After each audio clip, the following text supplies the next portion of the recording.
Adani Ports and Special Economic Zone Limited has been excluded from investment by Norway's largest pension fund, KLP, and the KLP funds with effect from June 2021. This due diligence based divestment has been implemented on the grounds that Adani's operations in Myanmar and its business partnership with that country's armed forces constitutes an unacceptable risk of contributing to the violation of KLP's guidelines for responsible investment. India's largest commercial port operator, Adani manages 12 ports in India, with logistics accounting for an important part of its business activity. Adani has entered into a business partnership with the military owned conglomerate Myanmar Economic Corporation (MEC) for the construction of a new container port in the city of Yangon. KLP was invested in Adani at the time the company was excluded. When Adani signed the agreement, information about the armed forces abuses was publicly available. This should have given Adani reasonable grounds to act with particular prudence with respect to the MEC, which owned the land. The company must exercise particular care when it operates in locations where there is war or conflict. Nor has the company adequately performed the necessary human rights due diligence assessments. There are reasonable grounds to suspect that the company puts commercial considerations before the risk of human rights, KLP said. Following publication of the Port of Complicity report in March 2021, Adani had issued a public statement on its website saying the port agreement was facilitated by Myanmar Investment Commission. It also said that the company would engage with relevant authorities and that it intends to contribute towards the nation's economic and social development goals. Subsequent to this, Adani was also removed from the S&P Dow Jones Sustainability Indices due to the company's commercial relationship with the Myanmar military. A report also provides a list of companies which have business partnership with the military conglomerate MEC, including Adani.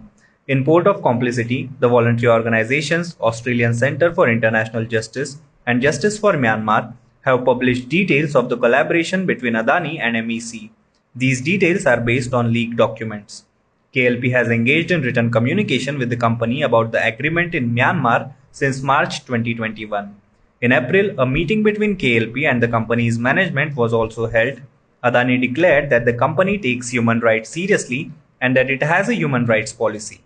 Adani maintained that its agreement was with Myanmar Investment Commission and that they had won the contract after a global tender competition. The company considered this agreement to be a major commercial opportunity but also wanted to contribute towards economic development in Myanmar. Moreover, the company had fulfilled all its financial obligations under the agreement and there would be no further financial transactions even though the agreement has a term of 50 years. The company emphasized this point several times during the meeting. The company confirmed that no due diligence assessments relating to human rights were performed before the agreement was entered into.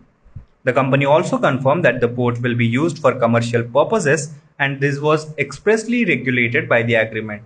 On the other hand, the company could not rule out the possibility that the armed forces might issue orders for it to be used for military equipment, for example, given the authority they have in the country. However, the actual agreement could not be shared with KLP on commercial grounds. The company disclosed that it takes this matter seriously after MEC was sanctioned by the US Office of Foreign Assets Control on March 25, 2021. The company has significant financial interest in the US and is therefore keen to assess whether its agreement in Myanmar could be encompassed by the OFAC's sanction. For this reason, Adani obtained a legal opinion from a US law firm in April, which concluded that the risk was considered low. This assessment was shared with KLP, but only for KLP's use in-house. At the same time, Adani was recommended to send a query to the OFAC to clarify the situation. The company stated that such a query would be sent and has confirmed in subsequent communications that it is in the process of doing so. If the OFAC confirms that Adani's operations in Myanmar may be covered by sanctions, the company will terminate the agreement relating to the port in Yangon with immediate effect, since its impact on the access to the capital in the USA would render it commercially untenable as per the KLP statement.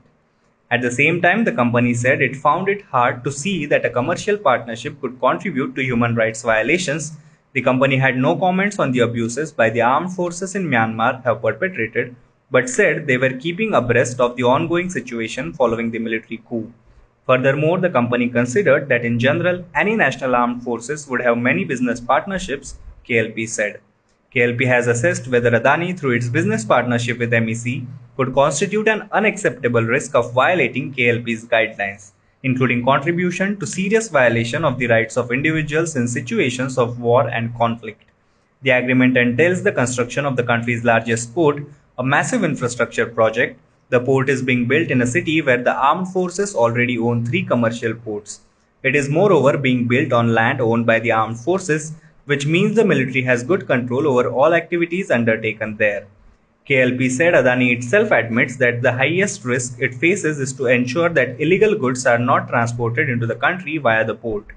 Furthermore, Adani has admitted that if the armed forces were to decide to use the port for military purposes, the company would not be able to prevent it, nor are there any mechanisms that would enable it to do so.